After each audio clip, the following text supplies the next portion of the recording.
good afternoon, and TGIF. What better way to finish up a tough week than with a webinar to learn more about our beloved industry. So on behalf of the Asia Talent Mobility Alliance, better known as ATMA, I'd like to extend a warm welcome to this hot seminar. It's always hot in Malaysia and Singapore. How about in the global mobility industry? I'm Michael Johnson, a proud launch member of ATMA, as well as the Vice President for APAC for ARPAN International, a global household goods leader. But first, please allow me to introduce a bit about ATMA, a not-for-profit organization. ATMA's mission statement is to be the authority on talent mobility for businesses and governments in Asia. ATMA's goal is to provide support to mobility professionals and stakeholders throughout Asia by facilitating communication through webinars such as these. Education, ATMA has a unique mentoring program, and we'd ask you to get involved in ATMA's mentoring program as a mentor or a mentee and community. Please keep an eye on ATMA's calendar for face-to-face meetups in your neighborhood. And finally, advocacy, working with governments to facilitate smoother transitions, whether those be immigration, trade, or otherwise. Finally, ATMA separates itself by reflecting, embracing, and promoting the distinctiveness of Asian cultures, industries, individuals within the framework of talent mobility. Well, we're almost to the end of 2024, which has been somewhat of a tumultuous year, considering that it started off with the escalations of two horrible wars in Eastern Europe and the Middle East. However, we've had a bright light in the middle of the year with a successful and enjoyable Paris Olympics. And for better or worse, the US election was settled.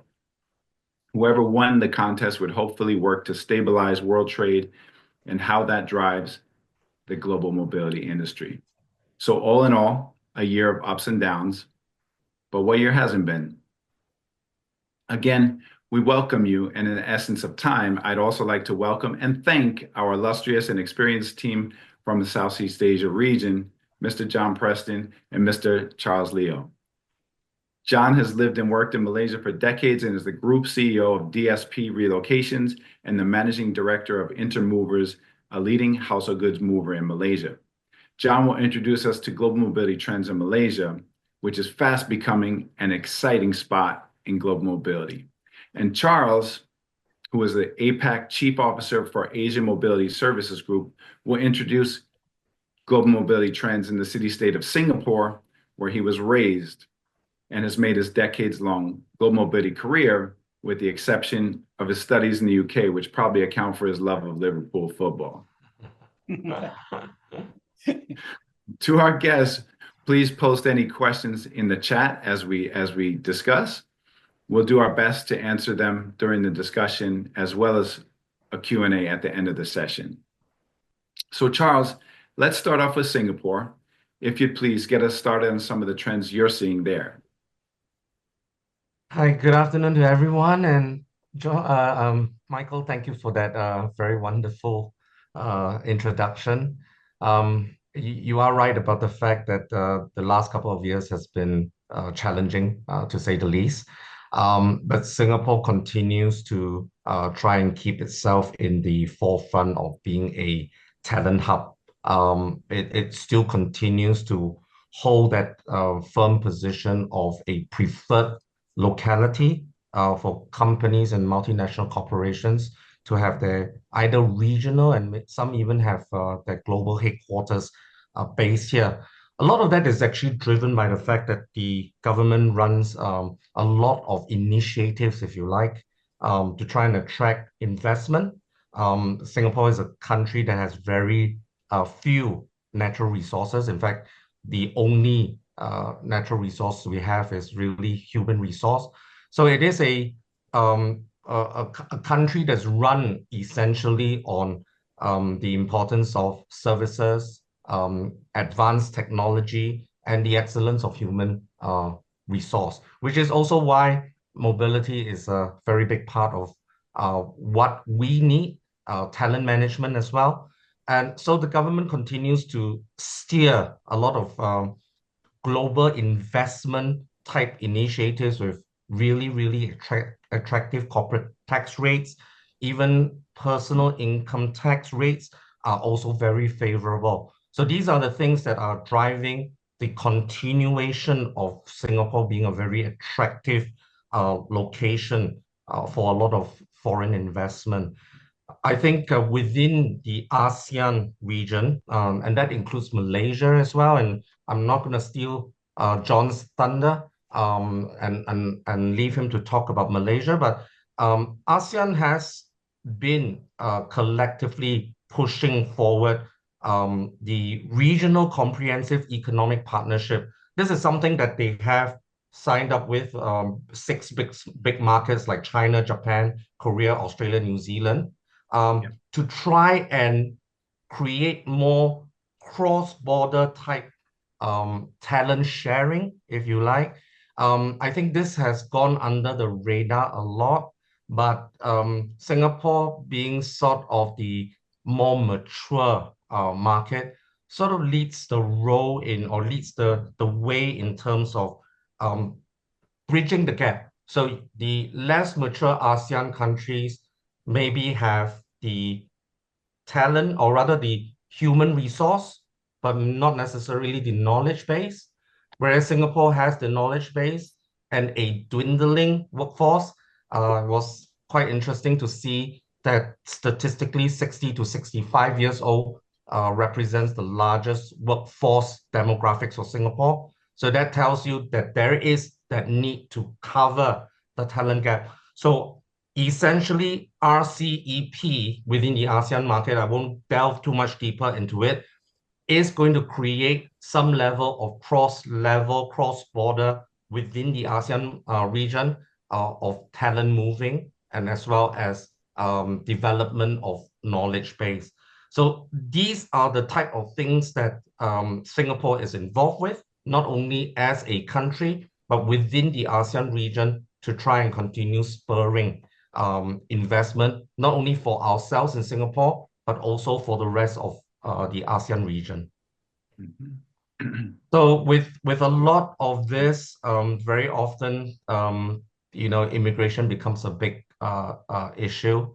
While you're trying to create jobs and create, a more conducive corporate environment, immigration becomes a big issue because you still need to think about the locals and the local employment scene. So what the Singapore government has done, and this to a certain extent seems on the surface to be a controlling measure towards foreign talent coming in. To a certain extent, it is, but actually, what the government is trying to do is essentially to strike a balance, um, welcoming foreign talent, because all that initiative with foreign investment will come to waste if you don't welcome foreign talent. But in the meantime, also focusing on local jobs. So I like just a little bit to talk about the tech pass because the tech pass is essentially the direction in which Singapore as an economy is trying to move towards. We're trying to look at new industries like AI, fintech, advanced manufacturing, and even green and sustainable industry. All right. So these are the areas where the government is saying, okay, we need to protect local jobs, but we are also looking to advance ourselves as a nation in terms of being the hub for a lot of these new industries. So we do see, despite a lot of the less than resounding years that we've had over the last couple of years, probably some positivity in the way that these industries are probably going to grow and the embracing of foreign talent coming into Singapore. And very often, whatever happens in Singapore, because it's a lot of regional and global headquarters, it tends to also filters out to the rest of ASEAN in particular, and maybe even Asia. So Definitely does. with Yeah. fintech related, as you Oh, mentioned, yes. in terms of getting into the high tech, the fintech fair that's hosted in Singapore is the second largest in the world, I believe, Yes, and indeed. attracting extremely top talent as speakers and visitors for sure. Yeah, I think the industry itself is still maturing. They're still trying to find a clear direction for themselves, and this is where I think being in the forefront of trying to lead the way within Asia is always going to be a good drive for this region at least. Definitely. So maybe we can move on to the next slide. Um, So with a lot of these tech companies actually scaling up, um, there is also not just Singapore. In fact, countries like Malaysia, Thailand, Indonesia, the UAE have started that initiative going. They've started to embrace digital nomads, um, bringing the hybrid work arrangement to a new level. The idea of, I think, the digital nomad is to give a lot of high level talent, that flexibility and that mobility to be able to work anywhere in the world. I was speaking to some HR about digital nomads, and actually, they absolutely hate it. Because it's going to bring about certain challenges, and first and foremost, taxation, right? So, when you think about most jurisdictions, 183 days or more, and then you are considered a tax resident. But then some may argue that I didn't receive my payroll in Bali or in Thailand, and therefore maybe I shouldn't be taxed in those locations. But the reality is a lot of jurisdictions will look at it that as long as you've lived in a country for at least 183 days, most of them would expect you to pay income tax. And this is where already proper uh, assignments cause a lot of taxation issues. So you can only imagine digital nomads are going to create even more of a hassle. And that's why maybe some of the HR practitioners hate it. But it's the reality, right? It's the reality. Even right now, we're doing this webinar via an online platform. This is the way forward. So you can only imagine that a lot of businesses would also embrace that. But ultimately, I think countries that have already started embracing it uh, simply want that ability to attract more talent to come into their respective countries. And sometimes when you make a particular location home, the natural thing that's going to happen is you're going to dabble in other things that may eventually benefit the economy of that particular country. So I think this is still work in progress. Singapore doesn't have it yet. I've read quite extensively that they are exploring it because they do not want to be left behind. And again, it's always about closing up the gap in terms of the talent shortage that we have in Singapore. So this is also one of the reasons why despite how, in that sense, in comparison to 2022, 2023, and 2024 has not been so resounding, there's still a certain level of optimism because a lot of companies will scale up. There's a lot of activities that are going to drive mobility, certainly in Singapore. And I foresee that in the rest of ASEAN as well. Trickle down So, effect, right? yes, that's right. The domino Definitely, effect. Indeed. definitely. Indeed. So I think this is not unique to Singapore. I think a lot of us in this industry, right down to the parallels like temp housing and furniture leasing, etc. They've all been subjected a lot to sustainability, ESR. And the reality is while it's supposed to make you look good and make you look, aware, the reality is the world needs sustainability. We are talking about not just the environment, but sustainability within businesses because it's getting more competitive, right? So, but out of this whole drive for sustainability, there are actually a lot of jobs that are being created in a new category known as the green industry, right? So people in renewable energy, companies that trying to consult to get um, existing or traditional companies to as close to a net zero carbon footprint as possible.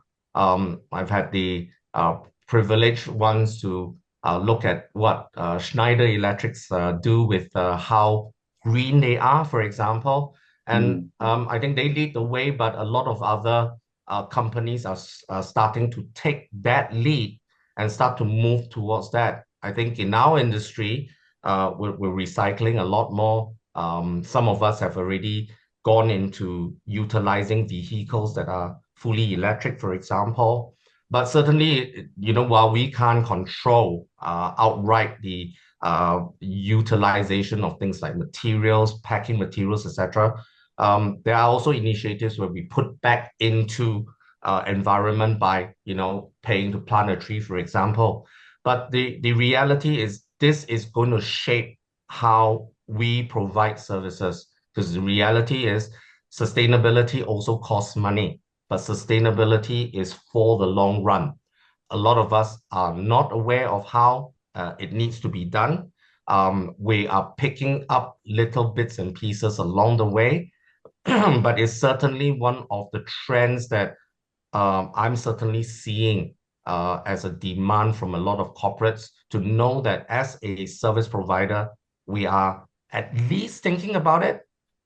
Better if we already have a program in place, but it definitely will be a big driving force. And if companies that do not have that sustainability policy within their strategy, then very often they're not going to be partnered as a service provider. I can see that happening. I think that's a great point, and we've got quite a few multinational MNC guests on the call today. So Mm, you can see it. Their policies do force, for lack of a better word, but us as service providers to have programs and develop programs, even as though we're relatively small compared to them. But everybody's doing their part for the future. yeah, that's right. That's right. It definitely is. So with all the things that are happening, the biggest problem Singapore possesses is the rising cost of living.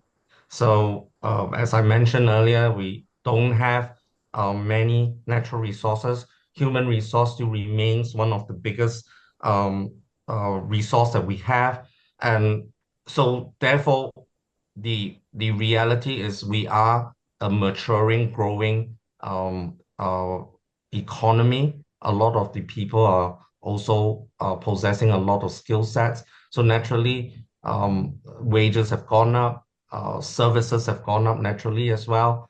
Singapore keeps its inflation relatively low. It manages that well, but nevertheless, as the old saying goes, when the big economy sneezes, Singapore and Asia catches a cold. So reality is the inflation in places like Europe and in the US that has somewhat risen the cost of sales of goods even in this part of the world. Import cost is also going up. So naturally, everything goes up, and being a small city state, there's land scarce as well. Properties are few and far between. When you think about the fact that there is restriction and limitation to public housing being available to foreigners, and private housing only represents less than 20% of the total supply, you can imagine why it's hot property in terms of real estate and how the cost keeps going up. So a lot of corporates are struggling in a big sense of trying to manage it. They know Singapore is an attractive place to work because of the policing, the governance. But at the end of the day, again, going back to sustainability, they need sustainability too. And that also includes being able to viably manage salaries and manage costs of overheads. I think this is going to be an interesting part of a conversation that us as service providers will continue to have with HR professionals, with procurement people, on how maybe we could find ways in which we could reduce costs on and make things that little bit more sustainable, because the reality is cost of living in Singapore is just not going to come down. And that is also one of the reasons why other locations within ASEAN, within Asia, are slowly but surely becoming more viable as these countries also start to develop themselves and become more mature, not only politically but also from an infrastructure standpoint.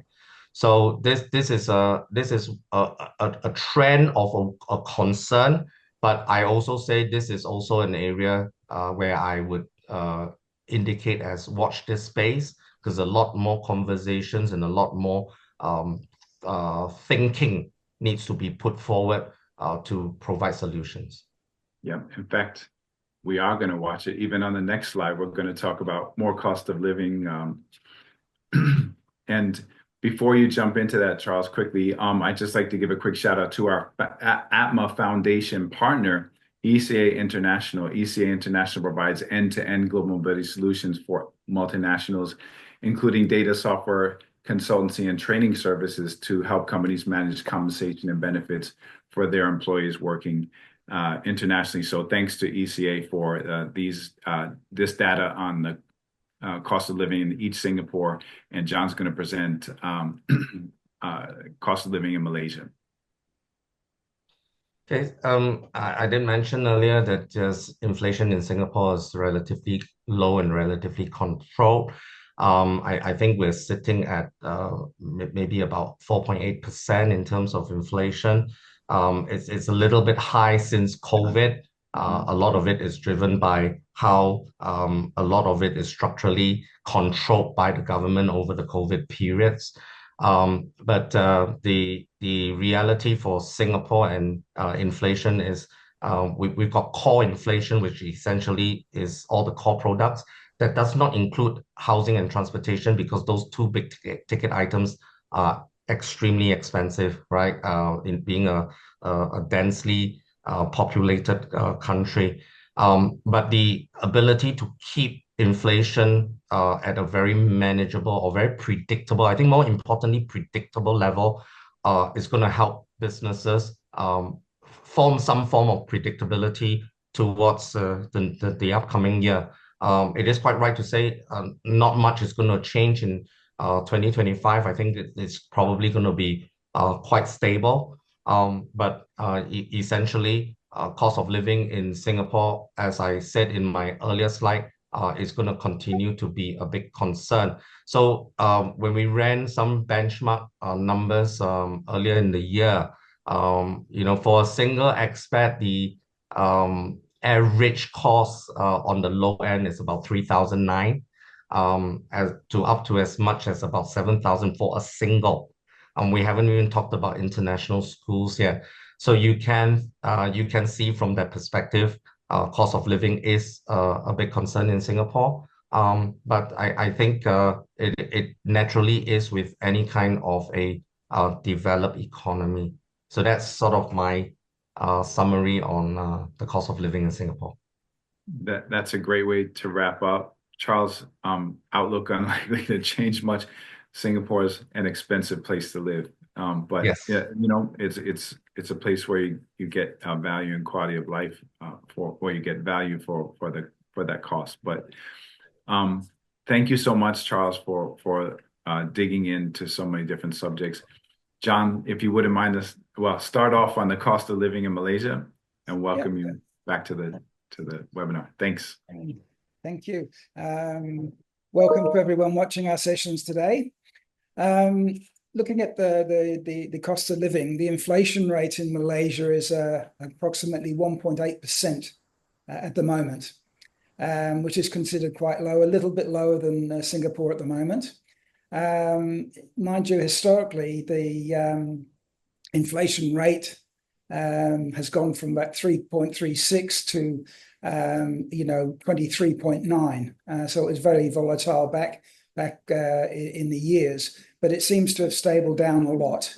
We're looking now, when we're looking for next year, when we're 1.8 now, we're looking at the inflation rate going up to about 2 to 3.5%, which will be on par with Singapore. There's a number of changes currently happening in Malaysia that's going to affect it.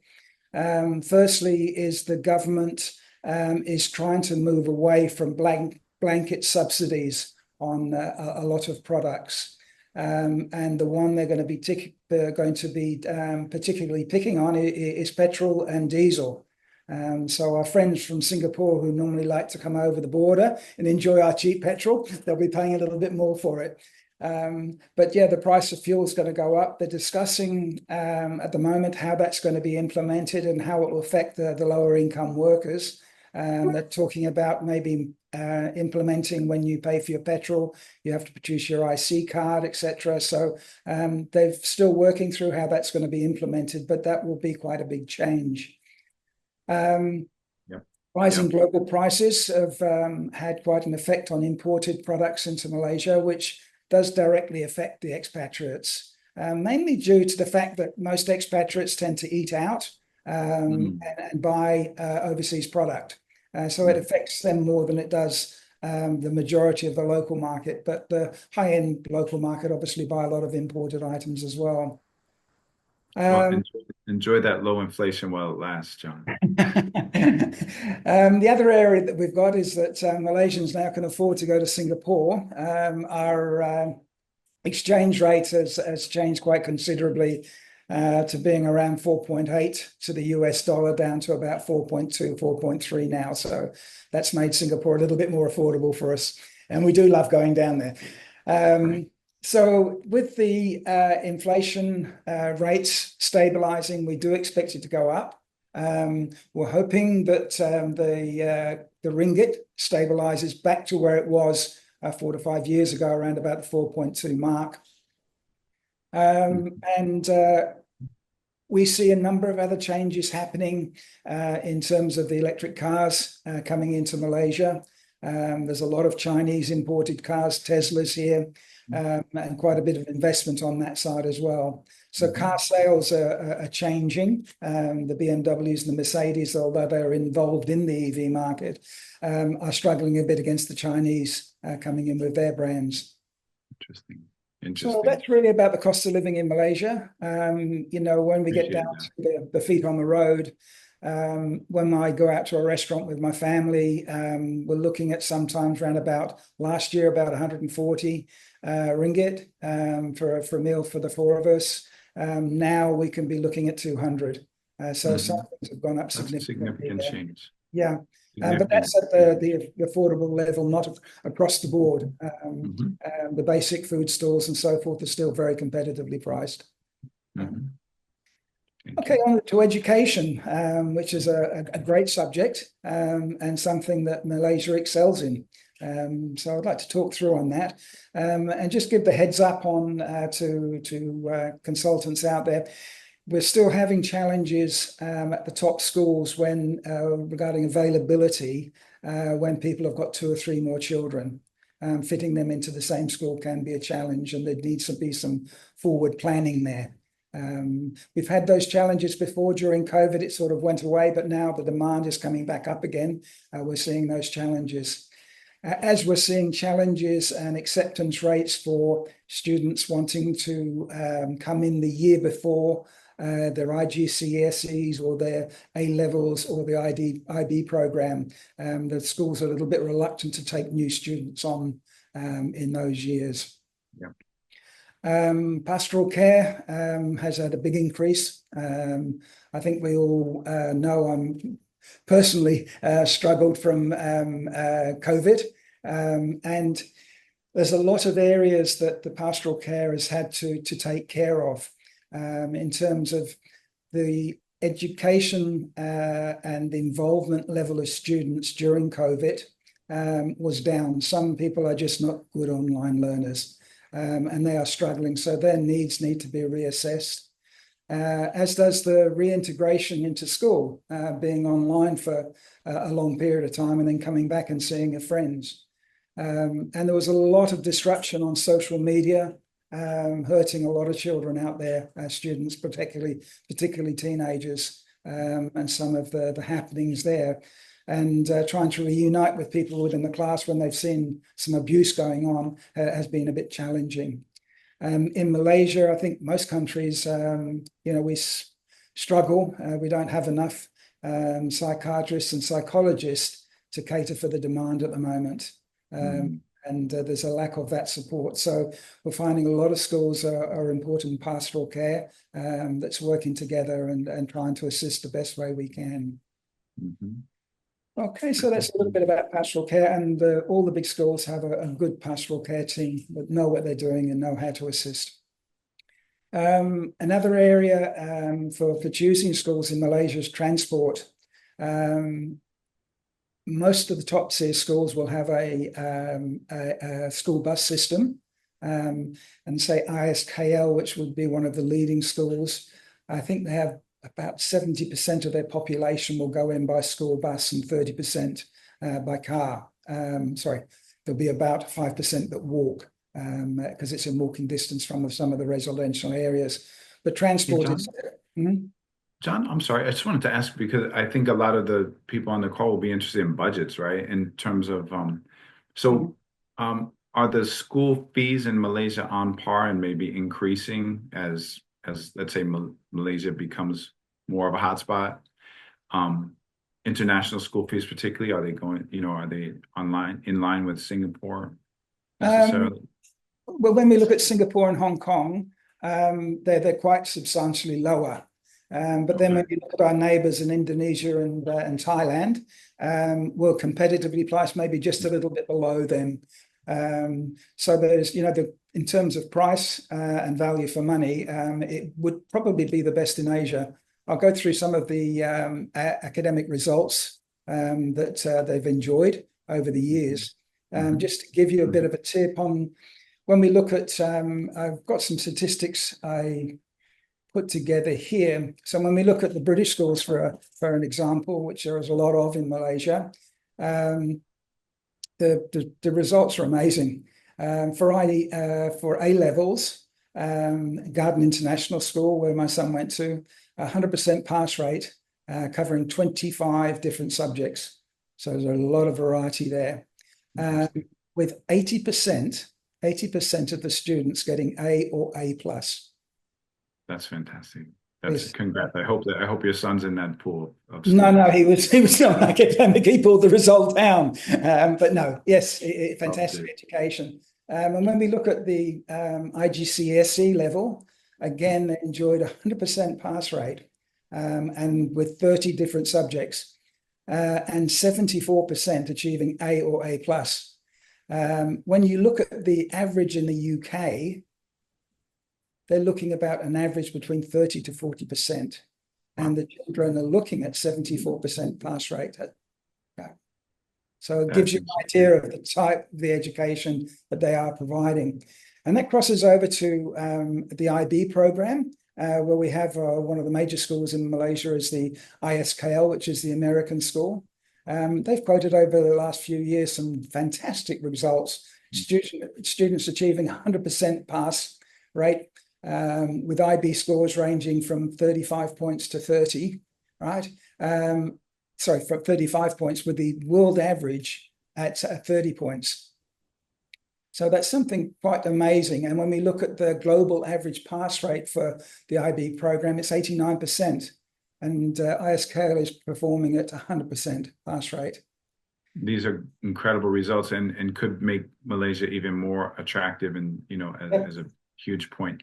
But with that in mind, John, just in terms of time, want to just pop over to the next slide, most likely, and keep rolling. Thank you. Yeah. So the changing face in Malaysia, as we discussed before, we've got some changes in the way we deliver our product, and also in the type of assignees we're dealing with, it's some significant changes.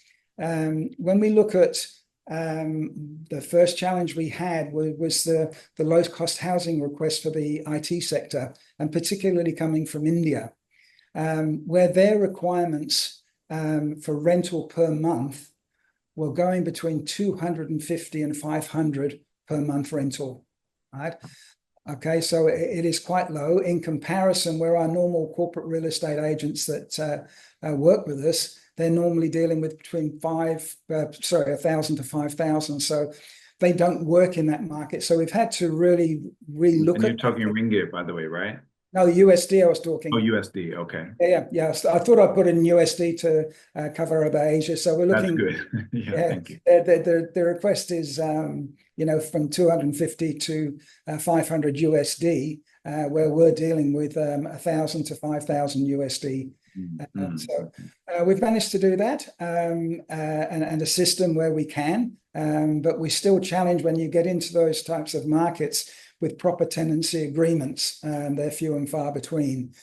So we have to do our best in that area to take care of them.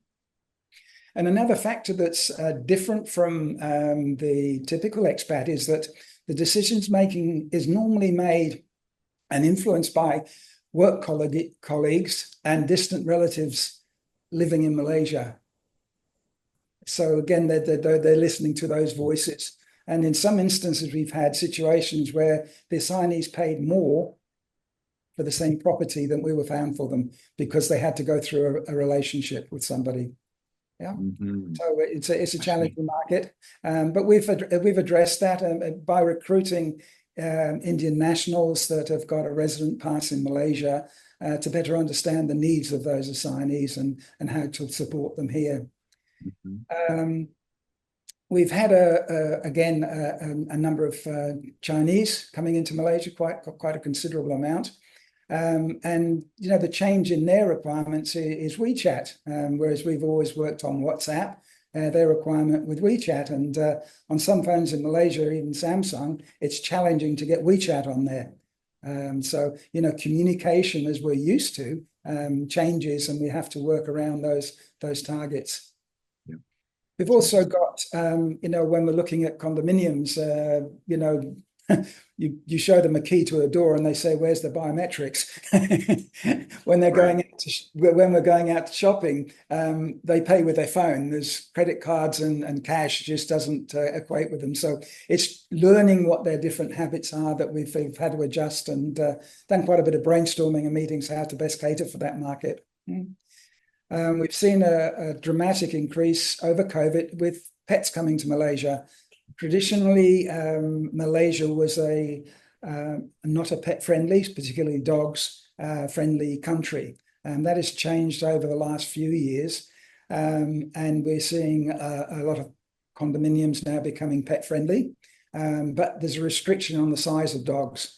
When we're having Europeans coming over with Labradors that are not the correct size, presents a little bit of a challenge, but finding during COVID there was just an abundance, and even teachers having their pets as companions. So we saw an increase there. And shorter term assignments, as everybody's been seeing, is on the increase. But in Malaysia, we have the challenge that landlords are looking at minimum 12 months. We can negotiate and are negotiating with them down, but we face the challenge that to install Wi-Fi, cable TV, the minimum contracts are 2 years. If the person's staying for 9 months, they have to pay 2 years. So it's convincing the landlord now to build in the cost of Wi-Fi, cable TV into the rental. Because otherwise there's a considerable loss for the expatriate. So that's some of the changes and challenges we're seeing at the moment. That's very interesting. And I think when we discussed, you asked me to pull out some data on what's happening in Malaysia, and particularly in data center construction. and it's amazing. And there was a meeting with talent and the government yesterday discussing how we're going to source the talent for this. But when we looked at the investments of $6.5 billion from Oracle, Google at $2 billion, Microsoft at $2.2 billion. And they're estimating the jobs created in Malaysia are going to be around 36,500 by 2030. So there's a lot of jobs being created in this one sector. And that doesn't cover the other sectors, but just covering that one sector. So there's very fair challenges to meet that demand. But I think the next slide deals with a joint project we're doing with Singapore. Nope. Oh, John, just wanted to ask on that last slide, is it Johor Bahru most likely where the data centers are going to be built? No, that's another area. Johor Bahru, which is on the border of Singapore. There's another project going on there that's very exciting. Most of these investments, Google is just up the road from us, Microsoft as well. We also have a lot of IT companies down in Penang as well. The Johor product is something very, very exciting, whereby Malaysia and Singapore are joining together on a certain project. And there's been land set aside. And although Singapore is not a small country, it's relatively small. But I think they're talking about 30 times the size of Singapore, the land that's going to be available for this development in the IT sector and in data center construction. Yeah, I think we'll be seeing a lot of you in Johor Bahru at some point then. Yes, yeah. We've got operations down there and working down there already, but yeah, it's going to be on the increase, and very, very exciting. And I believe December 6th is the day that the documents will be signed and start proceeding. So yeah, I think that's going to be very exciting for both the moving and relocation industry. It's incredible, exciting, amazing, fascinating. This is big stuff. Well, thank you so much, John, for that insight on Malaysia and its big changes coming your way. I'm going to give a very brief intro on household goods, and I think John and Charles have covered, what's going on in the region in terms of that. But I think the most important thing for everyone on the call is that import and export customs is very streamlined in each country. Original documents are not required for import nor export. So that will make the customs processes very smooth and easy. In Malaysia, you don't even need to be in the country to affect customs clearance. So next slide, please. Overall, in the household goods space, there, you probably heard that, there has been some bombings of cargo ships going through the Suez Canal along the Red Sea. So ships have been diverted via the south of Africa, and adding 2 to 3 weeks in transit time for the container itself, and also increasing cost of containers, sometimes 3 to 5%. There's a ray of light in that, though, that during COVID, we're looking at 5 to 8% container increases sometimes. So this is a relative soft increase, but it's there. It's a real cost, and it's significant. So delays 2 to 3 weeks if you're heading to Europe and the US, and 3 to 5 times increase in shipping costs are possible. So brace yourselves. Next slide, please. Thank you. Some good news, though. The U.S. household goods, the U.S.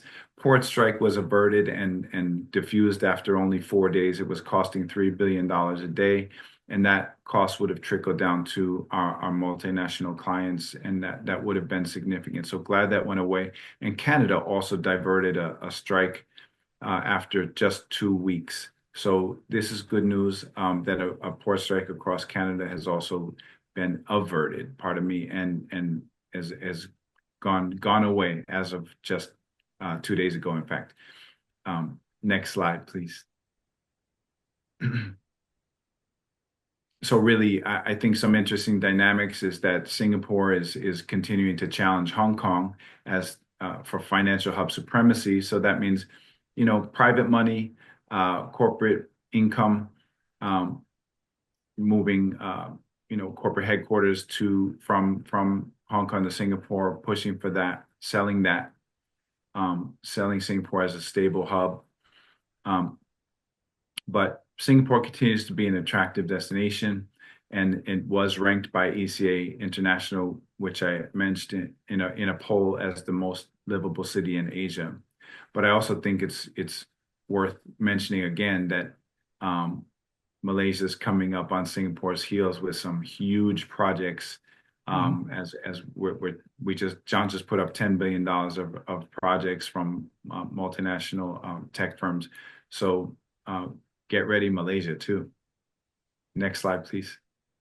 Okay, guys, and almost to wrap up the presentation with thanks to our guests. Please put any questions in the chat, and also thanks to our panelists, Charles and John.